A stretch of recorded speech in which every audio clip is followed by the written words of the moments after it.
So iQOO 7 iQOO 7 லெஜெண்டும் கொண்டாந்துருக்காங்க. So இந்த ரெண்டு ஃபோன்ஸை பார்த்தீங்கன்னா ஓவர்வியூ தான் நம்ம இப்போ பார்க்க போகிறோம். ஏன் அகெயின் இங்கேயும் ஒரே வீடியோவில் ரெண்டுத்தை கவர் பண்ணுறேன்னா, நம்ம ரீசெண்டாக MI 11X ப்ரோக்கும் ஒரு வீடியோ பார்த்தோம். அந்த வீடியோவில் அந்த ரெண்டு ஃபோன்ஸ்க்கு என்ன டிஃப்ரென்ஸ் இருந்துச்சோ அதே மாதிரி தான் iQOO 7க்கும் 7 லெஜெண்டுக்கும் டிஃப்ரென்ஸ். எஸ், கேமராவில் ஒரு டிஃப்ரென்ஸ் இருக்குது, அதே மாதிரி ப்ராசஸரில் ஒரு டிஃப்ரென்ஸ் இருக்குது, இவ்வளோ தான். ஸோ வாங்க நம்ம வீடியோ பார்ப்போம். ஸோ நம்ம வந்து ஃபர்ஸ்ட் iQOO 7லேருந்தே ஸ்டார்ட் பண்ணுவோம். ஸோ இங்கே நம்ம வழக்கம் போல் பர்ஃபார்மன்ஸ்லேருந்தே ஸ்டார்ட் பண்ணிடுவோம், டிஃப்ரென்சஸே இருந்தால் கூட. பர்ஃபார்மன்ஸஸ் நமக்கு iQOO 7ல் என்ன கொடுக்குறாங்க அப்படின்னு பார்த்தீங்கன்னா, Qualcomm Snapdragon 870 சிப்செட் கொடுக்குறாங்க. LPDDR5 RAM, UFS 3.1 storage. இதில் என்ன அட்வான்டேஜ்னா எக்ஸ்டெண்டபிள் ரேம். இது Vivo X60ல் பார்த்த ஃபீச்சர் என்னென்னா, இப்போ நீங்கள் 8GB ரேம் ஸ்டோரேஜ் வாங்குறீங்கன்னா +3 போட்டிருக்கோங்க. அது இன்டர்னல் ஸ்டோரேஜ்லேருந்து ஒரு 3GB ரேமாக யூஸ் பண்ணிக்குவோம் அப்படின்றது. இது ஒரு பல்லானா இந்த பிசியில் உள்ள ஒரு ஃபீச்சர் தான். இது ஃபோனுக்கு Vivo கொண்டு வந்திருக்காங்க. ஸோ iQOOலையும் அது யூஸ் ஆகுது. ஸோ அது நல்ல விஷயம் தான். ஸோ நீங்கள் பேஸ் மாடல் வாங்கினாலே இட்ஸ் பேசிக்லி மீன்ஸ் தட் உங்களுக்கு 11GB ரேம் இருக்க மாதிரி. ஸோ தட்ஸ் ஸோ மச் நிறையா இருக்குது.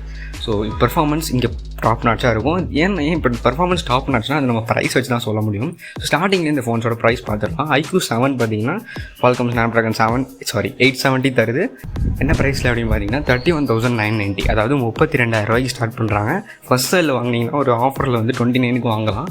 பட் ஸ்டில் அது ஃபர்ஸ்ட் சேலுக்கு மட்டும்தான், ICC கார்டு இருந்தால் மட்டும். ஸோ 32,000க்கு இது வருதா அப்படின்னு கேட்டிங்கன்னா பார்ப்போம். ஏன்னா 870ன்றது இந்த ப்ரைஸில் கொண்டாந்தது பெரிய விஷயம். ரீசெண்டாக நம்ம MI 11X பார்த்தீங்கன்னா 29K கொண்டாந்தாங்க. பட் இந்த எக்ஸ்ட்ரா 2,000க்கு இந்த iQOO ஃபோனில் அந்த MI 11Xை விட நிறையவே இருக்குது. ஸோ நம்ம பார்ப்போம். ஸோ இப்போ இந்த பெர்ஃபார்மன்ஸ் நம்ம பார்த்தாச்சு. பெர்ஃபார்மன்ஸ் இப்போ நம்ம வந்து iQOO 7 லெஜெண்டுக்கு எப்படி இருக்குன்னு பார்ப்போம். ஸோ இந்த லெஜெண்ட் டிவைஸில் பார்த்தீங்கன்னா டிஃப்ரென்ஸ் வந்து Qualcomm Snapdragon 888 வச்சுருக்காங்க, அவ்வளோதான். ஸோ இந்த லெஜெண்டோட ப்ரைஸ் பார்த்தீங்கன்னா 39,999. அப்படியே நம்ம Mi 11X ப்ரோவோட ப்ரைஸு அதுவும் வந்து நான் நேற்று வீடியோ தான் சொல்லியிருப்பேன். ஃபார் த ஃபர்ஸ்ட் டைம் வந்து 40,000க்குள்ளே 888 கொண்டாந்தது ரொம்ப நல்ல விஷயம்னா, அகைன் iQOO பண்ணது ரொம்ப நல்ல விஷயம். Actually iQOO 7 legend is a better phone than Mi 11X pro right no. Better cameras, better charging. So பார்ப்போம் போக. ஸோ இதான் வந்து இன்டர்னல்ஸில் சொல்கிறதுக்கு இன்னொன்று இருக்குது. iQOO 7 லெஜெண்டுக்கு வந்து ஒரு சிப்பு தான், ஏன்னா அது 888 அதுவே எல்லாம் பண்ணிடும்னு நினைக்கிறேன். பட் இந்த iQOO 7 ரெகுலர் ஃபோனில் வந்து 2 சிப்செட் இருக்குது. இதுக்கடா 2 அப்படின்னு கேட்டிங்கன்னா, ஒன்று 870, இன்னொன்று பார்த்தீங்கன்னா வந்து அது ஒரு ப்ராசஸர் கிடையாது, டிஸ்பிளே மட்டுமே வச்ச ஒரு இது அப்படின்னு சொல்கிறாங்க. என்ன அப்படின்னு பார்த்தீங்கன்னா, அது SDR ஸ்டாண்டர்ட் டைனாமிக் ரேஞ்சில் தான் நம்ம பாதி பார்ப்போம். பட் அது ஒரு HDR டிஸ்பிளே இல்லையா. ஸோ இது எல்லா SDRையும் HDRாக கன்வெர்ட் பண்ணும், மேனிப்புலேட் பண்ணி அப்படின்னு சொல்கிறாங்க. அது ஒன்று. ரெண்டாவது, கேம்ஸ்லலாம் பார்த்தீங்கன்னா வேணும்னு எக்ஸ்ட்ரா ஃப்ரேம்ஸ் ஜென்ரேட் பண்ணி கொடுக்கும் அந்த டிஸ்பிளே அப்படின்ற மாதிரி இந்த எக்ஸ்ட்ரா சிப்செட் அப்படின்னு இவங்க சொல்கிறாங்க. ஸோ அது உண்மையாகவே ஒர்க் ஆச்சுன்னா நல்ல விஷயம் தான். ஒரு காம்படேட்டிவ் எட்ஜ் இருக்கும் நமக்கு. ஸோ அப்படி இருக்கும்போது இந்த ரெண்டு ஃபோன்ஸோட இன்டர்னல்ஸ் ப்ரைஸுக்கு ரொம்பவே பர்ஃபெக்டாக இருக்குது. ஸோ இப்போ நம்ம மற்றதெல்லாம் பார்த்துருவோம். நெக்ஸ்ட்டு டிஸ்பிளே பார்ப்போம். ரெண்டு ஃபோன்லேயுமே 1080pக்கான டிஸ்பிளே தான் கொடுத்துருக்காங்க. பட் அண்டர் 40Kன்னு வரும்போது அது ஓகே தான். 1080pக்கான AMOLED டிஸ்பிளே 120 Hz ரெஃப்ரெஷ் ரேட்டோட plus 300 Hz touch sampling rate. Yes, நேற்று நம்ம Mi 11Xல பார்த்த மாதிரி கிட்டத்தட்ட அதே டிஸ்பிளேன்னு தான் சொல்லணும். ஸோ பயங்கரமான அதிகமான ஒரு டச் சாம்பிளிங் ரேட். ஸோ கேமிங்க்கு பர்ஃபெக்ட். அதேமாதிரி 120 Hzம் கொடுத்துருக்காங்க. அது நமக்கு வேரியபிளாகவும் வச்சுக்கலாம், ஃபோர்ஸ் 120 Hzம் போட்டுக்கலாம். ஸோ அது ஒரு நல்ல விஷயம். ஸோ டிஸ்பிளேயும் பார்த்தீங்கன்னா AMOLED வேறு. So top notch display again. So இந்த டிஸ்பிளே வந்து Mi 11Xோட சேம்னு நான் சொல்லிட்டேன். பட் என்ன டிஃப்ரென்ஸ்னால், டிஸ்பிளேக்குள்ளேயே இந்த தடவை வந்து iQOO இந்த ரெண்டு iQOOலையுமே உள்ளே டிஸ்பிளே ஃபிங்கர் பிரிண்ட் ஸ்கேனர் இருக்குது. ஸோ இது உங்களுக்கு பிடிச்ச ஒரு விஷயம்னா இந்த ப்ரைஸில் இப்போது கிடைக்குது. ஏன்னா Mi 11Xல அது இல்லாமல் இருந்துச்சு. ஸோ அது ஒரு மேட்டர். ஸோ இப்போ நம்ம டிஸ்பிளே பார்த்துட்டோம், பெர்ஃபார்மன்ஸ் பார்த்துட்டோம். இப்போ நம்ம கேமராஸ்க்கு போவோம். கேமராஸ் பார்த்தீங்கன்னா ரெண்டு ஃபோன்ஸ்லையுமே ஒரே பிரைமரி சென்சார் தான் கொடுத்துருக்காங்க. 48 MPக்கான Sony IMX598. இது என்ன சென்சார் அப்படின்னு பார்த்தீங்கன்னா, நம்ம Vivo X60 சீரீஸில் பார்த்தோம் பார்த்தீங்களா, அந்த ஒரு சூப்பர்பான சென்சார் இது.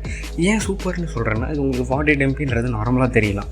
இப்போ நீங்கள் கம்பேர் பண்ணி பார்த்தீங்கன்னா Mi 11Xலேயும் ஒரு 48 MB கொடுத்துருந்தாங்க. பட் அது நமக்கு எல்லா அண்டர் 15,000 ரூபா 20,000 ஃபோனில் வந்து அந்த ஒரு குட்டி 48 MB சென்சார். அதே மாதிரி Mi 11X ப்ரோவில் உங்களுக்கு 108 MB சென்சாரே கிடைக்கலாம். பட் அதுவும் பட்ஜெட் ஃபோனுக்காக செய்யப்பட்ட ஒரு சின்ன 108 MB சென்சார். ஸோ இப்போ நமக்கு இந்த ரெண்டு iQOOலையுமே கிடைக்கிற 48 MB சென்சார் பார்த்தீங்கன்னா 48 எம்பியாகவே இருந்தாலும் ஒரு ஃப்ளாக்ஷிப் லெவல் இந்த ஒரு 50,000 60,000 ஃபோன்ஸ்லாம் இருக்குது பார்த்தீங்களா, இல்லை அந்த சாம்சங் வந்து அவங்க ஃப்ளாக்ஷிப்பில் ஒரு 108 MP சென்சார் தருவாங்க. அந்த அளவுக்கு ஒரு பெரிய 48 MP sensor. So sensor size பெருசாக இருக்கும்போது நமக்கு வந்து ஆப்வியஸாக அவுட்புட் வந்து ரொம்ப நல்லா வரும். மெகா பிக்சல்ஸ் மட்டுமே முக்கியம் கிடையாது. ஸோ இந்த 2 iQOO 7 ப்ரைமரி சென்சார் இருக்குது, 48 MP சென்சார்ன்றது பர்ஃபெக்ட். ரெண்டாவது விஷயம் பார்த்தீங்கன்னா இந்த 2 ஃபோன்ஸ்லையுமே ஆப்டிக்கல் இமேஜ் ஸ்டெபிலைசேஷன் இருக்குது. நேற்று நம்ம பார்த்து Mi 11Xும் சரி, Mi 11X ப்ரோவும் சரி, ரெண்டுத்துலேயுமே OIS இல்லை. ஸோ அகெயின் பார்த்துக்கோங்க, உங்களுக்கு கேமரா ப்ரிஃபரன்ஸ் நான் Mi 11X பக்கம் போகவே வேணாம், நான் Vivo X60க்கு போகலான்ற மாதிரி சொன்னேன். இப்போ பார்த்தீங்கன்னா எனக்கு என்ன சொல்கிறதுன்னு தெரியல, iQOO தான் பெஸ்ட்டாக தோணுது. ஸோ இப்போ பார்த்தீங்கன்னா கேமரா வந்து ப்ரைமரி சென்சார் அவ்வளோ அதான் பர்ஃபெக்டாக கொடுத்துருக்காங்க. 2 ஃபோன்ஸ்லையுமே 13 MPக்கான ஒரு அல்ட்ரா வைட் சென்சார் கொடுத்துருக்காங்க, அதுவும் ரொம்ப நல்லாயிருக்கு. ஸோ மூணாவது பார்த்தீங்கன்னா iQOO 7, இந்த பேஸ் மாடல் iQOO 7ல் பார்த்தீங்கன்னா 2 MP மோனோக்ரோம்னு வந்து தேவையில்லாத ஒரு சென்சார் கொடுத்துருக்காங்க. மேக்ரோ கூட கிடையாது அது. எஸ், மேக்ரோ மோட் இல்லையான்னு கேட்டிங்கன்னா இந்த 13 MP அல்ட்ரா வைடே மேக்ரோ எடுக்கும் அப்படின்ற மாதிரி சொன்னிருந்தாங்க கம்பெனி. ஸோ அது ஒரு நல்ல விஷயம், மேக்ரோ இருக்குது. இங்கே 2 MP கொடுத்துட்டாங்க. iQOO 7 லெஜெண்டில் பார்த்தீங்கன்னா உங்களுக்கு 13 MPக்கான டெலிஃபோட்டோ சென்சார் கொடுத்துருக்காங்க. இது வந்து இந்த லெஜெண்ட் பார்த்தீங்கன்னா அப்படியே Vivo X60 இருக்குல்ல, அதோட கேமராவை தூக்கி போட்ட மாதிரி இருக்குது. ஸோ இந்த ஸ்டேபிளைசேஷன் மட்டும் இதில் கொஞ்சம் நார்மல் OIS அவ்வளோதான். மற்றபடி பார்த்தீங்கன்னா கேமரா ஸ்பின்னிட்டாங்க, ரெண்டுத்துலேயுமே 16 MPக்கான செல்ஃபி கேமரா, அது ரொம்ப நல்லா இருக்குது அப்படின்றது தான் இங்கே பாயிண்ட்டு. ஸோ கேமராஸும் பின்னிட்டாங்க. டிஃப்ரென்ஸ் வந்து லெஜெண்டுக்கும் சாதாரண iQOO 7க்கும் அவ்வளோ ஒரு பெரிய டிஃப்ரென்ஸ் இல்லை. பிகாஸ் நிறைய பேருக்கு டெலிஃபோட்டோ சென்சார்ன்றது அவ்வளோ தேவைப்படாதுன்னு நினைக்கிறேன். நீங்கள் என்ன நினைக்கிறீங்க, உங்களுக்கு தேவைப்படுமா ஜூம் சென்சார் அதிகமாக அப்படின்னு சொல்லிட்டு கமெண்ட்டில் சொல்லுங்கள். ஸோ இப்போ நம்ம எல்லாமே பார்த்துட்டோம், ரைட். கடைசியாக பார்த்தீங்கன்னா இப்போ நமக்கு வந்து பேட்ரி அண்ட் சார்ஜிங் இருக்குது. பேட்ரி அண்ட் சார்ஜிங் வந்து 2 ஃபோன்ஸ்லையுமே பார்த்தீங்கன்னா iQOO 7ல் பார்த்தீங்கன்னா 4400 mAh கொடுத்துருக்காங்க. iQOO 7 லெஜெண்ட்லேயும் அதே தான். 2 ஃபோன்ஸ்லையுமே நமக்கு வந்து 66 வாட் வயர்டு சார்ஜிங் கொடுக்குறாங்க. இவங்க எப்படின்னா டே OnePlus நீ 65 வாட் தரியா, நான் தரேன் உனக்கு 66 வாட் அப்படின்ற மாதிரி இவங்க பண்ணியிருக்காங்க. பட் ஒரு நல்ல விஷயம் தான் சொல்லணும். பிகாஸ் இந்த iQOO 7 லெஜெண்டு விடுங்க, ஏன்னா அந்த 40,000 ப்ரைஸ்லாம் 65 வாட்லாம் இருக்குது. பட் ரியல்மி 20,000 ஃபோன்ஸ்க்கும் 65 வாட் தராங்க. I can get your point, நீங்கள் சொல்கிறது எனக்கு கேட்குது. பட் ஸ்டில் இந்த 20,000 இந்த 30,000 இருந்துட்டும் ஃப்ளாக்ஷிப்பாகவும் இருந்துட்டு கேமராலையும் மாஸ் பண்ணி டிஸ்பிளேலையும் மாஸ் பண்ணி சார்ஜிங் ஸ்பீடும் 66 வாட் தருவேண்டா அப்படின்னு சொல்கிற ஃபோன்னா அது வந்து இது ஒன்றா தான் இருக்கும்னு நினைக்கிறேன். ஸோ பயங்கரமாக பண்ணியிருக்காங்க அப்படின்றது தான் இங்கே உண்மை. இந்த iQOO 7 லெஜெண்டில் என்ன அட்வான்டேஜ் அப்படின்னா, இந்த ஷோல்டர் கேமிங் பட்டன்ஸ் இந்த ROG ஃபோன்லலாம் இருக்கும்ல, அந்த முன்னாடி iQOO 3லேயே இது இருந்துச்சு. ஸோ அது இங்கே கொடுத்துருக்காங்க. ஸோ கேமிங்னா நீங்கள் இந்த கையெல்லாம் வேர்த்துச்சு அப்படின்னா நீங்கள் மேலே உள்ள பட்டன் யூஸ் பண்ணி விளாண்டுக்கலாம். ஸோ இதுதான் வந்து இந்த 2 ஃபோன்ஸும். ஸோ இப்போ வந்து உங்களுக்கு ஒரு கான்டெக்ஸ்டே புரியல அப்படின்னா நான் உங்களுக்கு கிளியராக பிரிச்சிடுறேன். நீங்கள் இப்போ ஒரு ஃப்ளாக்ஷிப் ஃபோன் வாங்க போகிறீங்க, என்ன வாங்குறதுன்னு எனக்கு புரியல அப்படின்னா இப்போ நான் கிளியராக பிரிக்கிறேன். மற்றபடி இந்த வீடியோ வந்து ஓவர் தாங்க. இப்போ வந்து நீங்கள் ஃப்ளாக்ஷிப் புரியலன்னா இவ்வளோ ஃபோன்ஸ் இருக்கே அப்படின்றத நான் இங்கே சொல்லிடுறேன், எது எப்படி அப்படின்னு சொல்லிட்டு. ஸோ பேசிக்காக இப்போ ரீசெண்டாக லான்ச் பண்ண இந்த Mi 11Xாக இருக்கட்டும், இந்த iQOO சீரீஸாக இருக்கட்டும், ரெண்டுமே ஏற்கனவே இந்த செக்மெண்ட்டை ரூல் பண்ணிவிட்டு இந்த OnePlus 9R Vivo X60யும் தூக்கி சாப்பிட்ருச்சு. ஸோ ஏன் அப்படின்னா price to performance plus everything. So யார் என்னென்ன ஃபோன் வாங்கணும் அப்படின்னு கிளியராக சொல்லிடுறேன். உங்களுக்கு ப்ரைஸ் கன்ஸ்ட்ரெயின்ட் செம்மையாக இருக்குது. மேக்ஸிமம் அதிகபட்சம் எனக்கு 30,000 தான் செலவு பண்ண முடியும். பட் எனக்கு ஒரு ஃப்ளாக்ஷிப் வேணும் அப்படின்ற மட்டும் Mi 11Xக்கு நீங்கள் போங்க. மற்றபடி என்னால் ஒரு 2,000 மேலே போட முடியும், பிரச்சனையே இல்லை அப்படின்னீங்கன்னா நீங்கள் வந்து iQOO 7 கண்டிப்பாக போகணும். ஏன்னா Mi 11Xை விட பெட்டரான கேமராஸ் இருக்குது, ஃபாஸ்டான சார்ஜிங் இருக்குது. ஸோ OS படியும் பார்த்தீங்கன்னா MIUIயை விட விவோவோட ஃபன் டச் OS பெட்டர் தான். நீங்கள் பழைய விவோ யூஸராக இருந்தீங்கன்னா கத்திட்டு வராதிங்க. புது விவோட யூஐலாம் பார்த்தீங்கன்னா ரொம்பவே நல்லா பண்ணிட்டாங்க. ஸ்டாக் ஆண்ட்ராய்ட் மாதிரி பண்ணி கொண்டு வந்திருக்காங்க. அது iQOO வேறு ஆப்டிமைஸ் பண்ணியிருக்கோம் அப்படின்னு வேறு சொல்கிறாங்க. ஸோ எஸ், ஸோ நமக்கு இங்கே அட்வான்டேஜ் இருக்குதான். ஸோ இப்போ வந்து அடுத்தது எனக்கு பட்ஜெட் பிரச்சனை இல்லை. நான் வந்து 40,000 வரைக்கும் 45 கூட ஸ்பெண்ட் பண்ணுவேன். பட் எனக்கு நல்லா சொல்லுங்கள், எனக்கு OnePlus போகணுன்னு தோணுது அப்படின்னா ஆக்சுவலாக வேணான்னு சொல்லுவேன். OnePlusல பார்த்தீங்கன்னா அட்வான்டேஜே இல்லை. அந்த 40,000 அந்த 37,000 ப்ரைஸ் விற்கிறதுக்கு பார்த்தீங்கன்னா இப்போ அந்த ஃபோனில் வந்து ஆக்சிஜன் வாய்ஸ்ன்ற சாஃப்ட்வேரை தவிர வேறு எதுவுமே விற்கக்கூடியதில்லை. கேமராலேருந்து எதுவுமே அந்த ஃபோனில் இப்போ ஹைலைட்டாக இல்லை.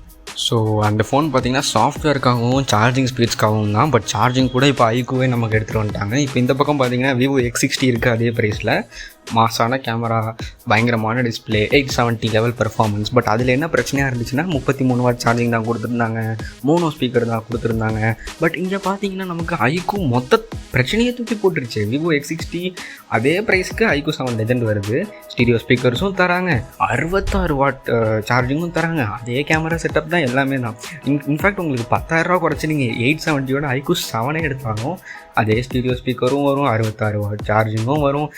இன்னும் அந்த 13 MP டெலிஃபோட்டோ உங்களுக்கு மிஸ் ஆகும், ஜூம் கேமரா உங்களுக்கு முக்கியம் இல்லை, எனக்கு 888 லெவல் பெர்ஃபார்மன்ஸ்லாம் வேணாம்னா you can save up to 10,000 rupees in year. So எனக்கு தெரிஞ்சு இப்போதைக்கு இன்றைக்கி தேதிக்கு X60யும் OnePlus 9R வேண்டாம். அப்படி உங்களுக்கு இந்த கேமரா ரொம்ப முக்கியம், எனக்கு இந்த ஸ்டெபிலைசேஷன்ன்றது ரொம்ப முக்கியம். நான் நிறையா வீடியோ எடுப்பேன், நான் மட்டும் X60 போங்க. அதே மாதிரி பார்த்தீங்கன்னா OnePlus 9R உங்களுக்கு முடிஞ்ச அளவுக்கு ஸ்டாக்கான ஆக்சிஜன் மாதிரி சாஃப்ட்வேர் வேணும், எனக்கு சாஃப்ட்வேர் தான் நான் முக்கியம் அப்படிங்கன்னா OnePlus 9R போங்க. மற்றபடி அது 2 வேணாம் தான் சொல்லுவேன். So most preferably iQOO 7 legend தான் பார்டர் லைன் பெஸ்ட் ஃபோன் இப்போதைக்கு. ஸோ இதுதான் என்னோடய கருத்தாக இருக்கும். ஸோ தேங்க்ஸ் லாட் ஃபார் வாட்சிங்.